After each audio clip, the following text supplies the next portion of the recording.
Vote جن ملکوں کے اندر ووٹ ڈالی جاتی ہے ڈالنی چاہیے. اگر آپ سمجھتے ہیں کہ علماء نے اسلام کی خدمت کی ہے اور پاکستان کی خدمت کی ہے اور آئندہ کریں گے تو ضرور ڈالیں سر. ہم کا منع کرتے ہیں؟ نیکی پرہیزگاری کے کاموں میں دوسرے کی مدد کرو اور برائی میں الگ رہو. تو جب بعد میں ہم نے حکمرانوں کا رونا ہے, ہم کم از کم اپنا پروٹیسٹ ریکارڈ کرائیں نا کہ یہ ان میں سے بہتر ہے. آپ عمر بن عبدالعزیز ہیں کہ آپ کا حکمران عمر بن عبدالعزیز آ جائے گا؟ اس لیے ہم کہتے ہیں ان علماء کے بارے میں ہماری زبان نہ کھلوایا کریں یار.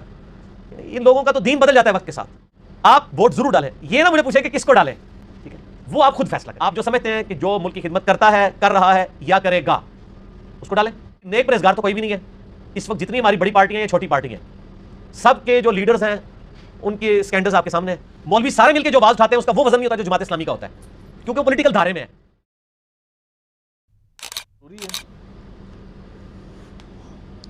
ووٹ جن ملکوں کے اندر ووٹ ڈالی جاتی ہے ڈالنی چاہیے. قرآن میں حکم ہے نا, وَتَعَاوَنُوا عَلَى الْبِرِّ وَالتَّقْوَى وَلَا تَعَاوَنُوا عَلَى الْإِثْمِ وَالْعُدْوَانِ. نیکی پرہیزگاری کے کاموں میں دوسرے کی مدد کرو اور برائی میں الگ رہو. تو جب بعد میں ہم نے حکمرانوں کا رونا ہے, ہم کم از کم اپنا پروٹیسٹ تو ریکارڈ کرائیں نا کہ یہ ان میں سے بہتر ہے. وہ کہتے ہیں نہیں سارے ایک جیسے ہیں. تو سر آپ خود کیا ہیں؟ آپ عمر بن عبدالعزیز ہیں کہ آپ کا حکمران عمر بن عبدالعزیز آ جائے گا؟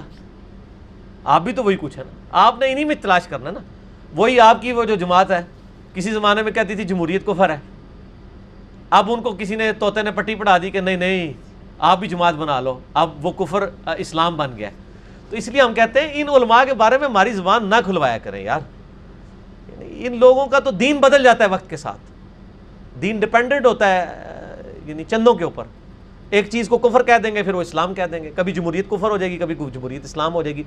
میرا موقف تو یہ ہے کہ میں ڈیموکریسی کو خلافت راشدہ کی ماڈرن فارم سمجھتا ہوں, جس میں قرآن و سنت کے دائرے کے اندر قوانین طے کیے جائیں. جو قرارداد مقاصد میں بھی مولانا مودودی نے فرمایا تھا نا, آج اسلامک اسٹیٹ نے کلمہ پڑھ لیا ہے, قرارداد مقاصد. ایک میرا یوٹیوب پہ کلپ ہے ڈاکٹر اسرار ورسز غامدی, وہ لاکھوں لوگ دیکھ چکے ہیں ماشاءاللہ. وہ آپ دیکھیں, اس میں میں نے اسلامک ڈیموکریسی اور کیا مطلب اس حوالے سے ایک عام آدمی کیا کرے. آپ ووٹ ضرور ڈالیں, یہ نہ مجھے پوچھیں کہ کس کو ڈالیں, ٹھیک ہے, وہ آپ خود فیصلہ کریں گے. ہم کسی کے بارے میں اسپیسیفائی نہیں کرتے کہ آپ فلاں کو ڈالیں. آپ جو سمجھتے ہیں کہ جو ملک کی خدمت کرتا ہے, کر رہا ہے یا کرے گا, اس کو ڈالیں. تو باقی نیک پرہیزگار تو کوئی بھی نہیں ہے اس وقت. جتنی ہماری بڑی پارٹیاں یا چھوٹی پارٹیاں ہیں, سب کے جو لیڈرز ہیں ان کے سکینڈلز آپ کے سامنے ہیں. انہی میں سے آپ دیکھ لیں. یہ اسی طریقے سے سمجھیں زندگی موت کی کشمکش ہے. ایک کتا روسٹ پڑا ہوا ہے, ایک بلی روسٹ ہے, دونوں ہی رام ہے, لیکن آپ بلی روسٹ کھائیں گے, ٹھیک ہو گیا, ایز اے لاسٹ ریزارٹ. تو اس طریقے سے کبھی آپ کے لیے صورتحال ایسی ہو جاتی ہے. تو اس سسٹم کا حصہ بنے, باہر رہ کے آپ کبھی سسٹم کو چینج نہیں کر سکتے. میں آپ کو چھوٹی سی مثال دیتا ہوں کہ جماعت اسلامی اگر آج پولیٹیکل دھارے میں نہ ہوتی تو جو اینٹی اسلامک چیزیں ہمارے ملک میں آتی ہیں, کبھی امریکہ کے وہ آ جاتے ہیں ایجنٹ ادھر, ان چیزوں کے خلاف مولوی سارے مل کے جو آواز اٹھاتے ہیں اس کا وہ وزن نہیں ہوتا جو جماعت اسلامی کا ہوتا ہے, کیونکہ وہ پولیٹیکل دھارے میں ہے, پبلک اکٹھی کر لیتے ہیں. تو آج اگر جماعت اسلامی باہر بیٹھی ہوتی تو اس طرح کے بلیک واٹرز کے اوپر, باقی ایشوز کے اوپر آواز تو نہ بلند ہوتی. میں کہتا ہوں fit in the system, not to oppose the system, fit in the system and change the system. System کا حصہ بن کے سسٹم میں چینج لائیں. اپوز کر کے تو میرے بھائی نہیں, اپوز کر کے تو صحابہ کے زمانے میں نہیں لوگوں نے کام کرنے دیا. یزید نے دیکھ لیں حضور کی پوری نسل نہیں اسی خلافت و ملوکیت کے چکر میں کی ہے نا. تو آج کے حکمران کیسے آپ کو برداشت کریں گے؟ وہ بھی نہیں برداشت کریں گے. فٹ ان دا سسٹم, آہستہ آہستہ ڈیموکریسی آج جو یورپ امریکہ میں نظر آ رہی ہے بھائی 200-300 سال لگے ہیں. ہمارے بھی یہاں انشاءاللہ جب گورنمنٹس فریکوینٹلی چینج ہوگی نا ڈیموکریٹک, تو انشاءاللہ بہتری آ جائے گی انشاءاللہ. چوائس کون سے کرنی چاہیے؟ ایک طرف تو یہ ہوتا ہے کہ اسلامی لوگ ہیں کہ جو کہتے ہیں کہ ہم اسلام کی خدمت کے لیے یہ کام, اب دوسری طرف قوم کی خدمت کرنے والے یا سر وہ جو اسلام کی خدمت کر رہے ہیں نا, انہوں نے اسلام کے ساتھ جو کچھ کیا ہے نا وہ آپ کو بھی پتا ہے اور مجھے بھی پتا ہے, اس لیے میری زبان بند رہنی چاہیے. آپ پوسٹ کاسٹ کرتے ہیں ویسے؟ ہاں میں کرتا ہوں, اور میں اس کو قومی فریضہ سمجھتا ہوں, کرتا بھی ہوں, کرواتا بھی ہوں. جی ہاں کریں گے. تو یہ اسلام چھوڑ دیں, اسلام کی تو سارے بات کر رہے ہیں, ٹھیک ہے نا جی.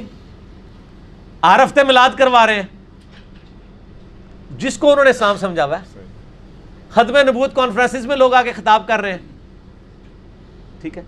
اسی طریقے سے اسلامک اسٹیٹ کی بات کر رہے ہیں، اور علماء یعنی اس میں استعمال ہو رہے ہیں. علماء میں بھی پارٹیاں ہیں، ایک جماعت میں، دوسرے جماعت میں، ساروں نے علماء رکھے ہوئے ہیں. کس جماعت نے علماء نہیں اپنے ساتھ رکھے ہوئے ہیں؟ علماء کی اپنی بھی جماعت. اگر آپ سمجھتے ہیں کہ علماء نے اسلام کی خدمت کی ہے اور پاکستان کی خدمت کی ہے اور آئندہ کریں گے تو ضرور ڈالیں سر، ہم کب منع کرتے ہیں؟ میں نے آپ کو پہلے کہا کہ مجھ سے نہ پوچھیں، یہ آپ کی اپنی چوائس ہے، یہ اجتہادی مسئلہ ہے، آپ نے خود ڈیسائیڈ کرنا ہے، اور لیکن اسی سسٹم کا حصہ بنے. یہ خوبصورتی ہے، ٹھیک ہے، اختلاف رائے رکھیں. غیر مسلم ممالک میں ووٹ ان کے وہ کس کو ڈالیں؟ مطلب وہ غیر مسلم ممالک میں بھی آپ دیکھیں جس کی اسلام کے قریب پالیسیز ہیں.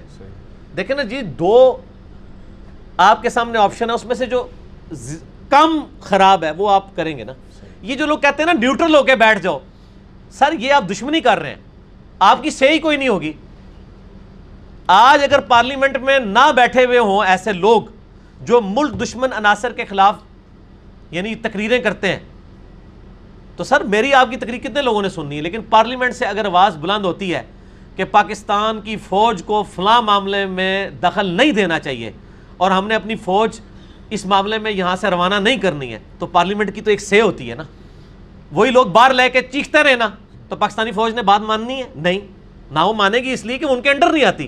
لیکن پارلیمنٹ کے چونکہ انڈر ہے، تو جس طرح پرائم منسٹر کا آرڈر نکلتا ہے آرمی چیف اس کو اوبے کرتے ہیں، قانون تو ان کے انڈر ہے. تو یہ پارلیمنٹ کی آواز ہوتی ہے نا سر، پارلیمنٹ کے اندر رہ کے کرنا ہے آپ نے. پارلیمنٹ کو گالیاں نہیں دینی، اس کے اندر رہ کے کرنا ہے.